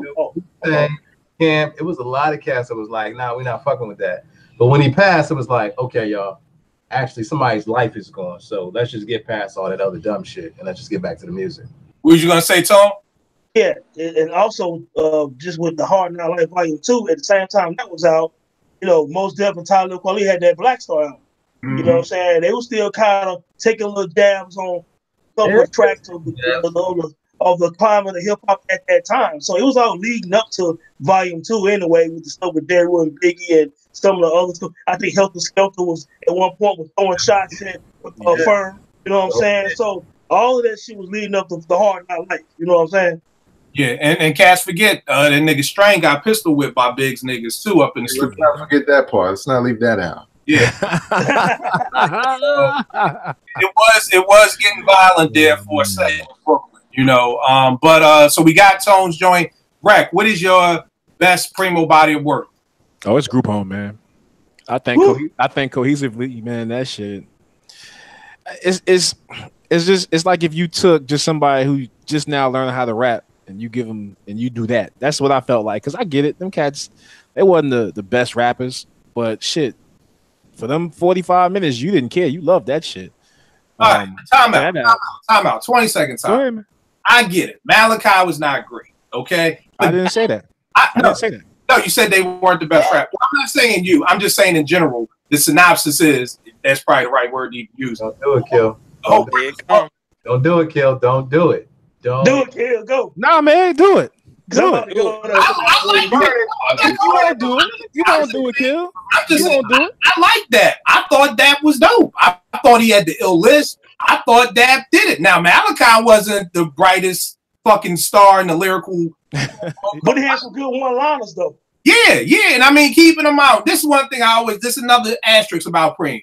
What I liked about Preem is Preem didn't just fuck with the industry. Preem fucked with his niggas. You know what I mean? And it was like the story, Malachi about to go to jail. Preem's like the talking to the judge. The judge is like, well, make this nigga do, make him be a rapper. You know what I mean? And that's what Preem did. Somebody else would be like, I ain't fucking with this little young nigga. He gonna fuck up my reputation, whatever.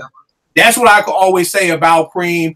A lot of the people he's fucked with, somebody said it earlier, have not been the best lyrically, but those were his niggas. Whether that be Big Suge, whether that be the Gangstar Foundation, whether that be the NYGs, whether that be whoever. If Preem fucked with you, he fucked with you. So I'm just shocked that so many people didn't like that. I get Malachi, but I always like that, man. I always like his voice, but that's just me. That's just me.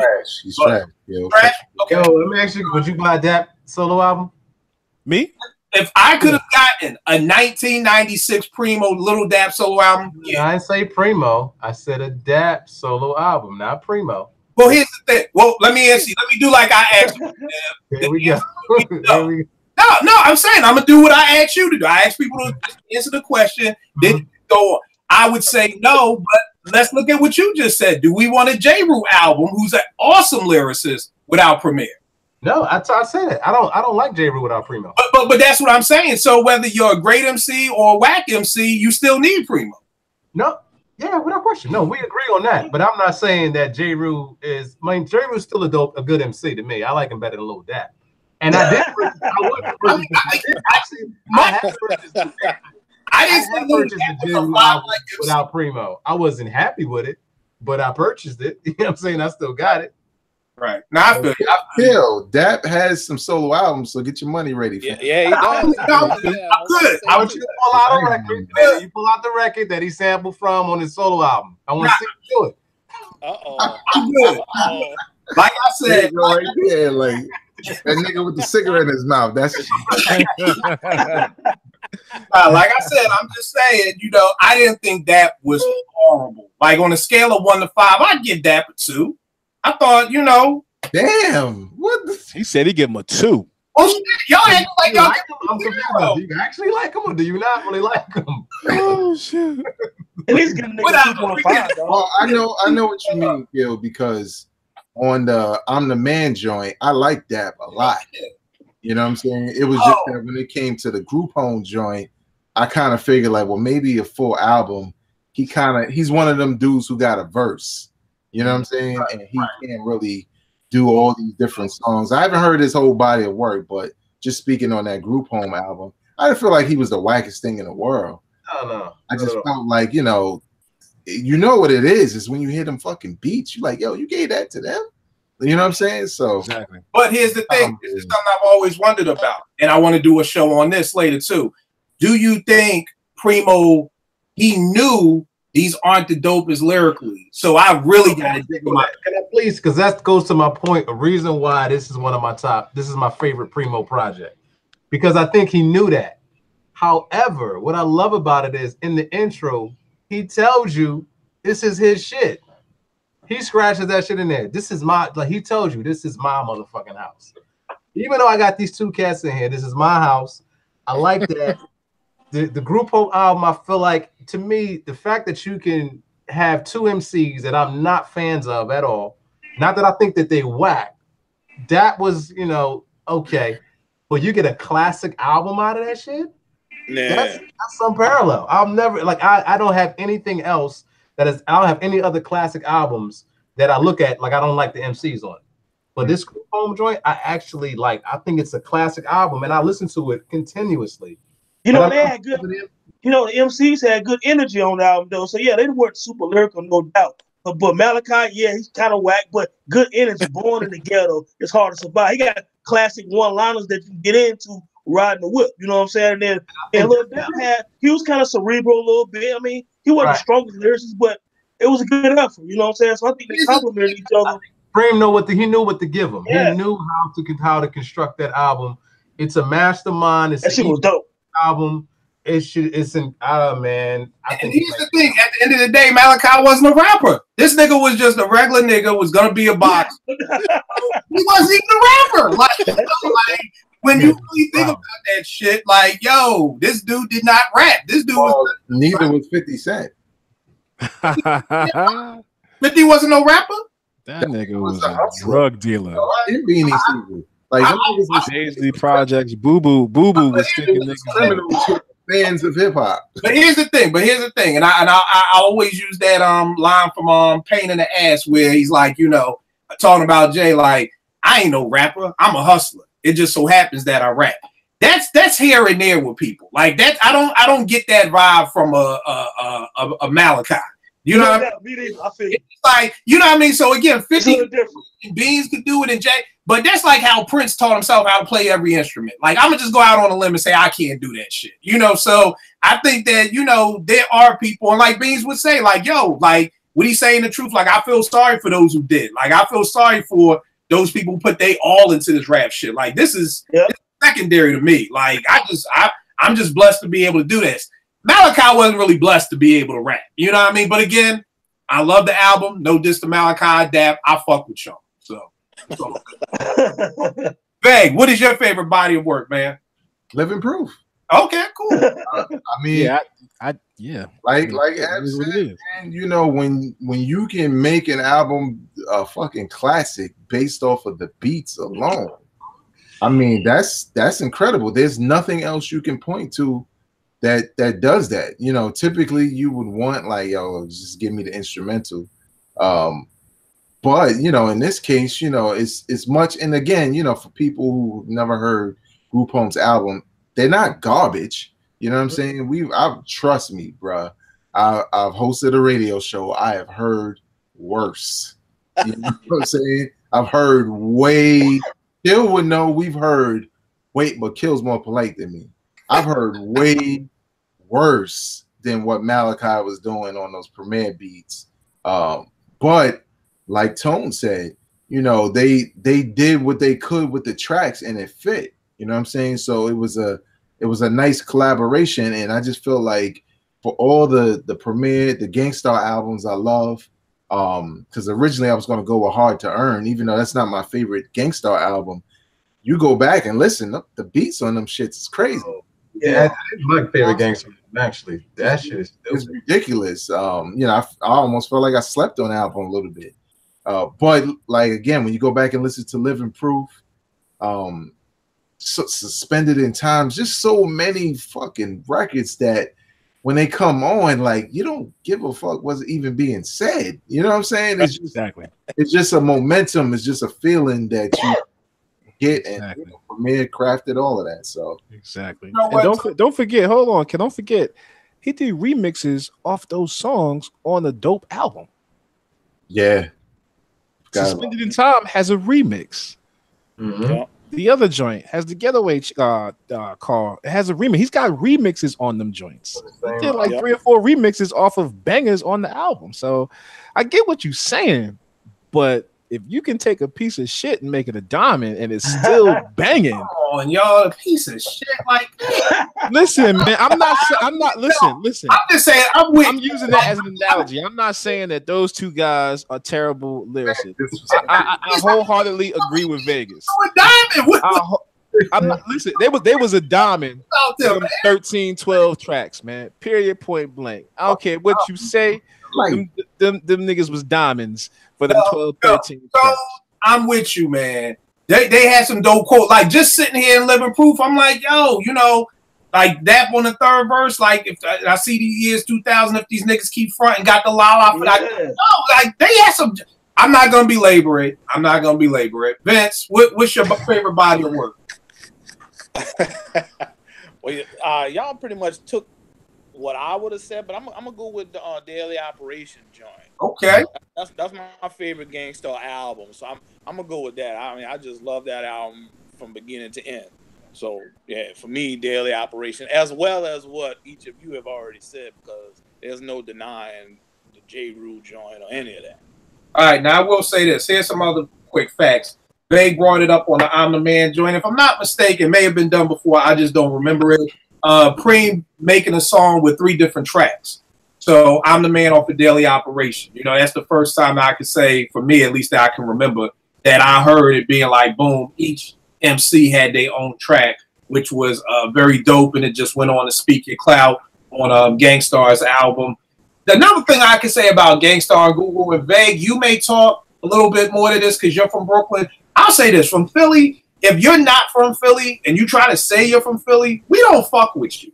Like, Kobe Bryant may be one of the best basketball players ever. That motherfucker is not from Philly. And we Lower Marion. No, Lower Marion. Like, we do not do that. You know, Primo and Guru, man, talked about Brooklyn more than Brooklyn niggas did.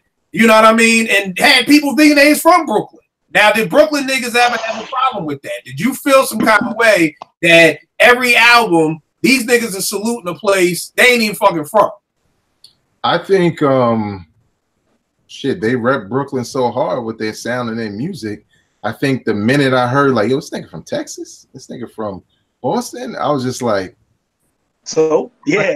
But Brooklyn now, nigga. To me, that's that I don't, that they're so dope that Brooklyn niggas, which could be one of the, if not the roughest borough out of the 5, even accepted them.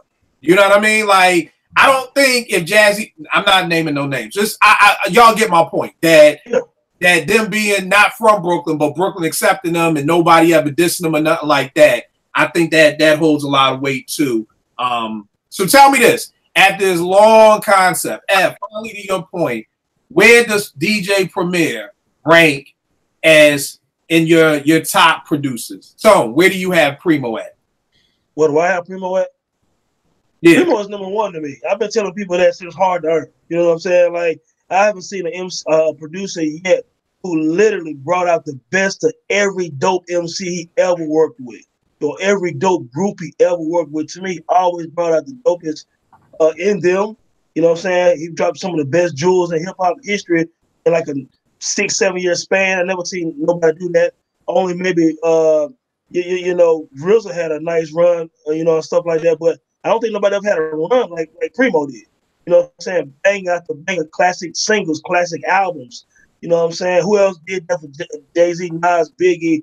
You know, you got OC, Digging in the Crates, Fat Joe. You know, he's the best to me.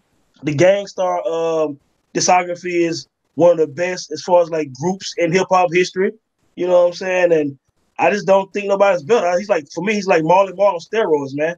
You know what I'm saying? So, yeah, he's been number 1 to me since the mid-90s. All right, no doubt. Rack, where do you have Preem?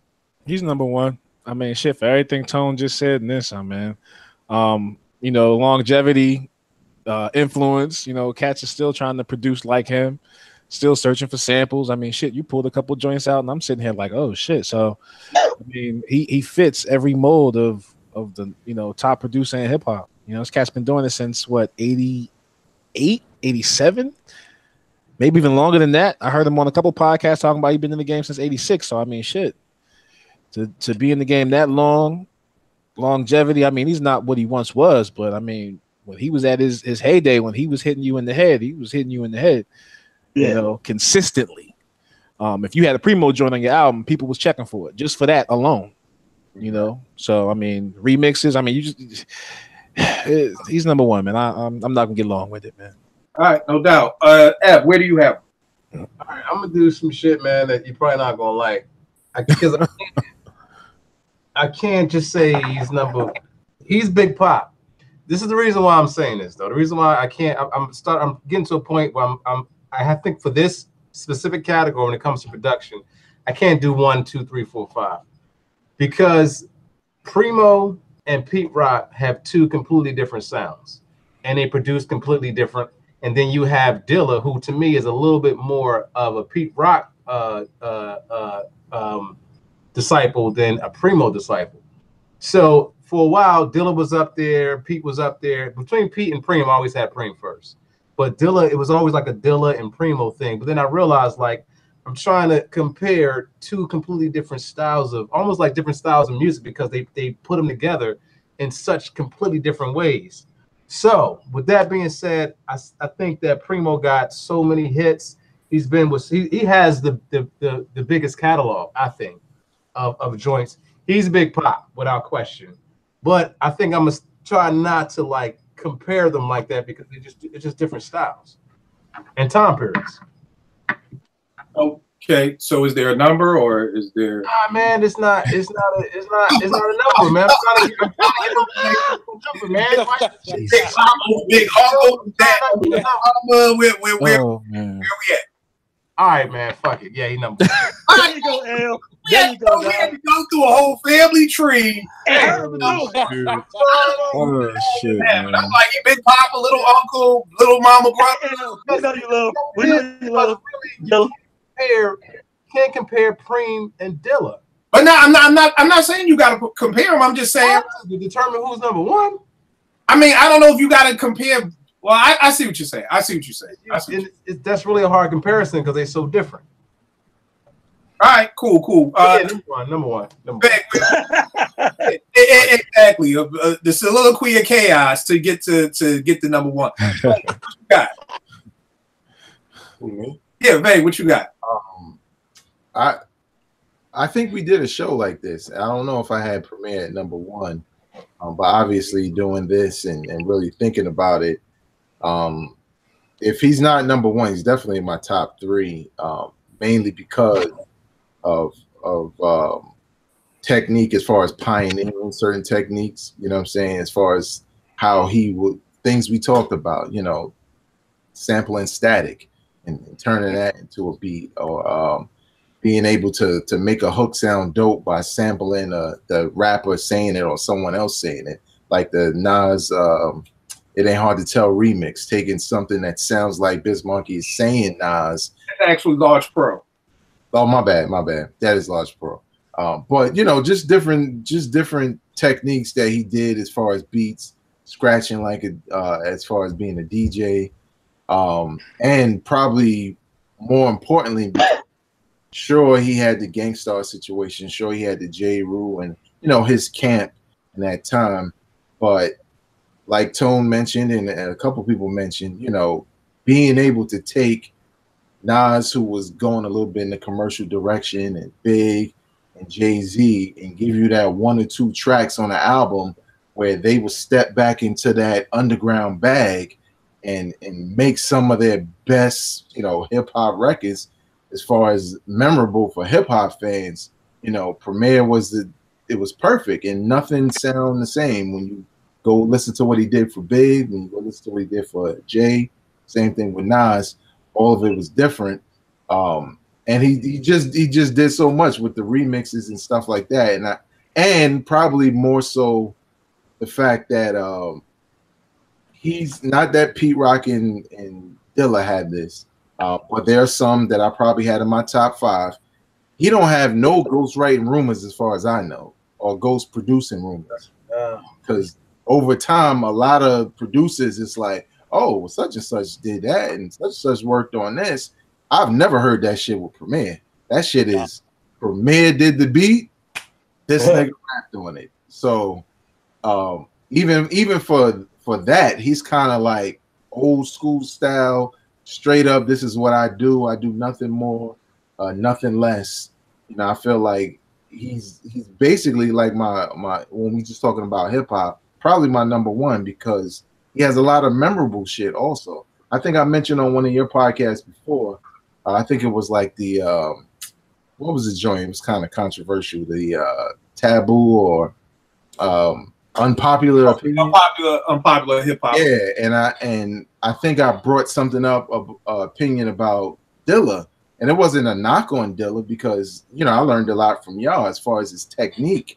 But you wouldn't know some of the records he did. You know what I'm saying? If you wasn't really in it like that. With Premier, you know he did The Wake.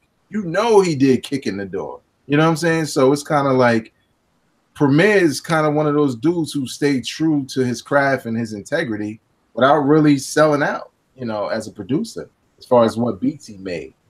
So yeah, I think if not one, damn near top 3 for sure. All right, no doubt. What about you, Vince? I got DJ Premier at number 2. Okay. And for all the reasons everybody said for number 1, that's all the reasons I got him for number 2. So I don't really have a whole big speech on it. Everybody covered it, but Premier is number 2, one of the dopest ever to do it. All right, no doubt. Funny thing now, Preem was number 1 for my whole entire life until I talked to this nigga Ed for 3 hours one day. Because the nigga tricked me. The nigga tricked me. He was like, yo, Kill, why is, what were you gonna say, Tom? No, I was laughing. He called me and was like, yo, Kill, man, tell me why is Dilla so dope? And I just talked for 3 hours. Then at the end of 3 hours, he was like, so why ain't he your number 1? And I was like, well, damn, maybe he is my number 1. So Primo and Dilla go back. It's like Iverson and Isaiah Thomas. When you ask me who's my favorite basketball player, they go back and forth. Depends on what day you ask me. Same thing with Primo and Dilla. They go back and forth. Like I said, they're the only 2 hip-hop producers who constantly fuck up my head. They're the only 2 hip-hop producers who you can't just put on a record and listen to it and you know what it is. You know, they have so many different similarities. So, yeah, 1 or 2, depending on what day of the week you ask me. Again, for everything we said. Another fun fact that I always tell people, man, that you got to do something in this business. And what I mean by that is Google told Primo early on when they linked up to form Gangstar that, like, my nigga, you gotta do more than just DJ if you want to be on this contract. Like, nigga, if you a DJ, you a contractor. Like, you know, if you want to be part of the group and be on this contract, you got to do something. And that's what got Primo into making beats. You know what I mean? So, you know, and I think that that's real. That was a good conversation to have. Like, I don't know if, you know, Polo needed to be on G-Rap's contract. You know what I mean? I don't know, you know, the DJ, because you a DJ. I'm not, and, you know, unless you Jazzy Jeff, but, you know, it was like, yo, you gotta do some beats if you want to get half of this money. So, again, dope episode. Prayerfully, everybody. What happened? I'm gonna ask something real fast. From an engineer standpoint, the one thing that I do miss is Eddie Sancho and Primo together.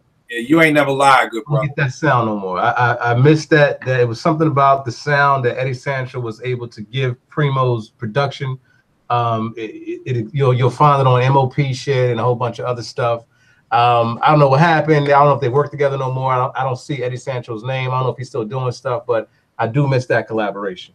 Yo, since you brought that up real quick, bro, why don't you kind of talk about how important the engineer is for a producer sound? And let me real quick. Almost all the great producers had a set engineer. You know, Just had Young Google. Pete had Jeremy Stahl. Primo had Eddie Sancho. Timbaland had Jimmy D.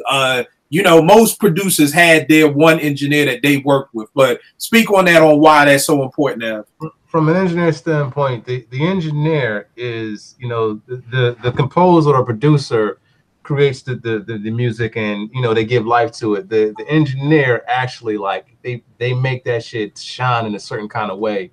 To me, sometimes the engineer actually breathes life into something that's already dope. It allows you to hear, you know, they're able to say, okay, this needs to stand out, this needs to fall back, this needs to sound beefier, this needs to expand. And it's everything is different according to the individual producer. Or in my sense, I look at them as composers because they already writing that shit.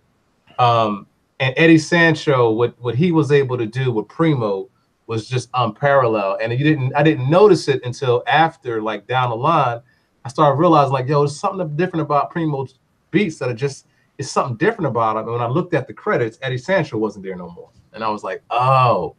So a lot of times people don't realize, but your engineer is that dude. It's the reason why, you know, what's the cast name? I don't believe I'm forgetting his name from Tribe. Bob Power. Bob Power, yeah. Oh. You know, Bob Power gave Tribe a certain kind of sound. Whoever was, I can't think of Dre's mixing engineer, gave him a certain kind of sound. It doesn't take anything away from the artist, but the engineer has that ear to be like, yo, you know what? Let's do it this way. Because a good engineer will make the track sound completely different. It'll be the same drums, the same sample, the same snare. By the time they get finished with it, it sounds completely different. So I just gotta, you know, with this whole show that we did on Primo, I definitely gotta still salute Eddie Sancho on that. You know what, bro? And it's funny you say that. That's something too that's also missing in our music. And so many people, just like myself, like Ev, recording stuff at their house. You think about a lot of the producers and the sound of the 90s that we love, cats was using the same studio. Like, all those things come together. It's like a 1 + 1 equals 1 + 1 + 1 equals 3. It's like you got the producer, you got D&D studio, so you know how to work the room, you know the room, and then you got the same engineer. You know, for the most part, that's what I loved about Primo. If you wanted to fuck with him, you was coming to D&D. You know what I'm saying? It don't matter if you was Jay-Z, if you was Christina Aguilera. If you wanted to fuck with him, you was coming to D&D. You know, to my recollection, Primo didn't do a lot of outsourced flying. Like, oh, I'm going to fly to L.A. and do this in your studio. You want to fuck with me, you come here. Ev, you made up a good point with Bob Powers. I mean, think about it. Because of Tribe, Erica went to Bob. You know what I mean? D'Angelo went to Bob. You know, the Roots went to Bob. Like, that's how important an engineer is. So it's not just like somebody saying, oh, I'm Erykah Badu, I want to work with the Roots. It's I also want to work with Bob Powers, you know, to get you that sound. Funny thing, I told Ev about this album. He was like, man, fuck, I don't mess with Havoc like that. I was like, guess who engineered it? Eddie Sancho. Ev was like, yeah, let me hear that shit. Like, that's how it goes. Yeah, like, I'm an engineer that loves good engineers with good ears, or engineers that not just have a good ear, but know what they're doing. Because, you know, you look for that, and it definitely sets things apart. When you find a good engineer, it sets the music. It's a different kind of thing. And I'm telling you, people always talk about reading the liner notes. As soon as I saw Eddie Sancho's name on this, I got hype as shit and called Ev. Like, it took, I'm like, Havoc, Alchemist, I'm good. Then I saw Eddie Sancho. That was like when you go to Wawa get a milkshake. They like, yo, you want the whipped cream and the cherry on top? That was the whipped cream and cherry on top that Eddie Sancho was engineering this. So dope thing, Ev. Tone, give them all your info. Where can they get at you, man? Yeah, Twitter, Enter the Dome, the website, enterthedome.com, ENTERDADOME. Check out me and my man Vague podcast, That Time in Hip Hop, YouTube, B-Roll Network. Tony Haynes, Facebook, Twitter, everything. Just holler at me. Peace. All right. Rack, give them all your stuff, good brother. Twitter is at DJ Rack1, IG Worldwide Rack1. SoundCloud for the mixes is SoundCloud /JRack1. All right, Ev, you finally on Twitter more. Give them everything. I loved it. Yeah, Twitter Mental151. Instagram is Ashish Jalia, and websites everettsaunders.com. You can hear other shit that I'm doing. All right, no doubt. Vay, give them everything. You can follow me on Twitter and Instagram at Vegas World INC. And like Tone said, check out our podcast, That Time in Hip Hop. It's all about the history, the nostalgia, but more importantly, the preservation of hip hop music and culture. Nigga, can you just do a slow jam show or something, man? Well, hold up. I got another plug. If you follow me on social media, you'll see that I've been talking about, or at least tweeting out, and I'll probably talk about it on my podcast. WNYC did a podcast on Prodigy, and it's not only on the life of Prodigy as a artist and Mobb Deep, but it's also about his battle with sickle cell, and it's pretty dope.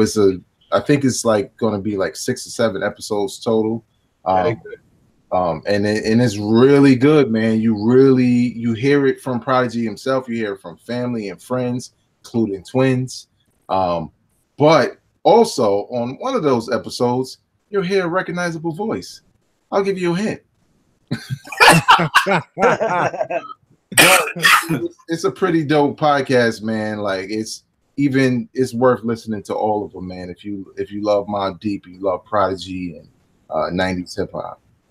All right, no doubt. Vince, give him everything, good brother. We'll make beats for food.com. That Time in Hip Hop, enterthedome.com. Well, I can't say this enough, man. Seriously. Kill, big respect. Vegas, big respect. Tone, big respect. All of the things that I see y'all doing, y'all using your platform in a positive manner. All the things you write, Tone. I mean, I'm digging all your content. Same thing with Vegas. Everything, man. Everything I see. I'm glad I got to see y'all face to face to tell y'all this, because I know I tweeted every once in a while. I retweet some of y'all stuff. But I mean, I'm just happy to be able to tell you to your face, man. It is dope. All of the content, all of it. So much appreciated, bro. Okay. All right, and y'all already know what it is with me, Kill 889 at Twitter and IG. Quick homework assignment for everybody watching. Google this. Google the theme Bahamas, Ahmad Jamal, and tell me which song Primo sings off of this. And the same thing with the Joe Simon Drowning in Sea of Love. Check that out. Get at me on Twitter. Tell me if you can hear what he sampled on the theme Bahamas by Ahmad Jamal. And hit me up on Twitter and let me know what y'all think. Y'all already know what it is, man. Appreciate y'all, man. Have a dope week, man. All right. Peace. Peace.